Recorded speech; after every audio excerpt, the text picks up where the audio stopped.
আসসালামু আলাইকুম। আপনারা আমাকে যেখান থেকে দেখছেন না কেন সবাইকে জাতীয় দৈনিক সময়ের অপরাধ চক্র পত্রিকার পক্ষ থেকে অভিনন্দন জানাচ্ছি। আমি এই মুহূর্তে রয়েছি বোরহানউদ্দিন উপজেলা কাইসা ইউনিয়নের যে ডাউরি যে ব্রিজটি দেখতেছেন আপনারা, এই যে একটা ডাউরি ব্রিজ আপনারা দেখতেছেন, এই ব্রিজের বাম পাশে আমরা রয়েছি, ওই পাশে লালমোহন, এই পাশে বোরহানউদ্দিন। এখানে দেখা যাচ্ছে যে একটি মৃত একটি লাশ দেখা যাচ্ছে,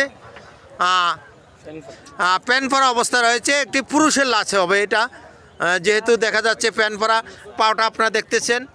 কিন্তু একটি দুঃখজনক বিষয় হলো এই ঘটনাটি এই 1 ঘন্টা পূর্বে এলাকার জনগণ ও রাস্তা দিয়ে যে চলাচল করতেছেন তারা সবাই জানতে পেরেছেন, কিন্তু আমাদের আইনশৃঙ্খলা বাহিনী এখনও পর্যন্ত জানতে পারেন নাই।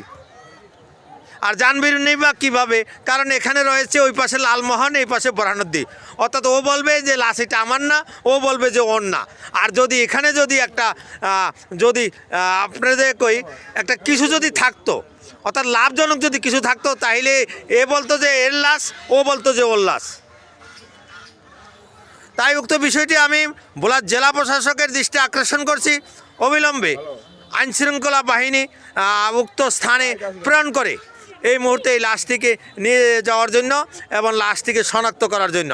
সাংবাদিক বাহাদুর চৌধুরী, ডিজিটাল আন্তর্জাতিক মানবাধিকার ফাউন্ডেশনের কেন্দ্রীয় কমিটির যুগ্ম মহাসচিব, জাতীয় দৈনিক সময়ের অপরাধ চক্র, ক্রাইম নিউজ, ভোলা জেলা বোরহানউদ্দিন উপজেলা ডাউরি ব্রিজ।